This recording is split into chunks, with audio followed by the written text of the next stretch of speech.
Hello friends, আজকে চলে এসেছি পুরানো দিনের একটা দারুণ রেসিপি নিয়ে। আর পুরানো দিনের রেসিপি বানানোর জন্য এই ফুলটা কিন্তু এই সময়ই পাওয়া যায়। আর আজকে এই ফুলটা দিয়েই কিন্তু দারুণ একটা রেসিপি বানাবো। এই ফুলটাকে আমরা এখানে কোঙা ফুল বলে থাকি, আবার অনেকে কেউ ঝুমকো ফুল বলে, কেউ যুক্তি ফুল বলে, অনেকে অনেক রকম বলে। আমরা এখানে এটাকে কোঙা ফুল বলে থাকি। আর এই ফুলটা কোটা থেকে শুরু করে রান্না পর্যন্ত সব তোমাদের সাথে শেয়ার করব।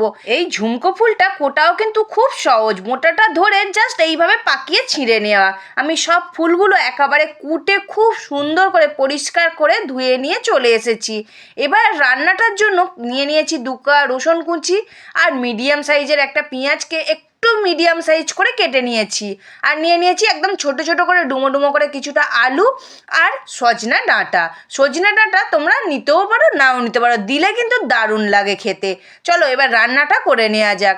এখানে আমি কড়াই বসিয়ে দিয়েছি, দিয়ে দিলাম পরিমাণ মতো সর্ষের তেল আর কোঙা ফুলগুলোও দিয়ে দিলাম, দিয়ে ওপর দিয়ে নুন আর হলুদ গুঁড়ো দিয়ে খুব সুন্দর করে মচমচে করে একদম ভেজে নেব। কোঙা ফুলগুলো আমার খুব সুন্দর করে একদম মচমচে করে ভাজা হয়ে গেছে। এবার এটাকে একটা পাত্রের মধ্যে তুলে রেখে দেব। আবার ওই কড়াইটা বসিয়ে দিলাম, দিয়ে দিলাম পরিমাণ মতো সর্ষের তেল আর ফোড়নে দিলাম 5 ফোড়ন। 5 ফোড়নটা একটু ভাজা হতে আমি কেটে রাখা আলুগুলো দিয়ে দিলাম, দিয়ে অল্প একটু হলুদ গুঁড়ো দিয়ে খুব সুন্দর করে আলুটাকে ভেজে নেব।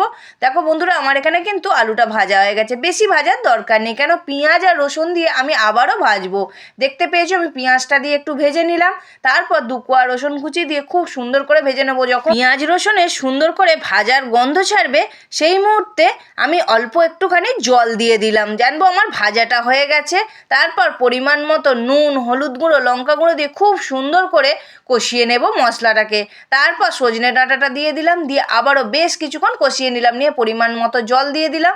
এবার আলুটা সিদ্ধ হওয়ার পর দেখাচ্ছি, দেখো বন্ধুরা কতটা সুন্দর হয়েছে। একদম যখন শুকনো শুকনো হয়ে যাবে, জলটা একদম মরে যাবে, সেই মুহূর্তে আমি কোঙা ফুলগুলো দিয়ে দেব, মানে ভাজা কোঙা ফুলগুলো দিয়ে খুব সুন্দর করে এইভাবে নাড়িয়ে নাড়িয়ে একদম শুকনো শুকনো করে নিতে হবে। আর আমি এখানে আর একটা জিনিসও দিলাম, সেটা হচ্ছে বাটা মাছ ভাজা। বাটা মাছগুলোকে কিন্তু এরকম ছোট ছোট করে একটু কেটে দিতে হবে, বড় বাটা মাছ দিলে চলবে না। ব্যাস আমার এখানে তৈরি হয়ে গেল আলু, সজনে ডাঁটা আর বাটা মাছ দিয়ে কোঙা ফুল দিয়ে চচ্চড়ি।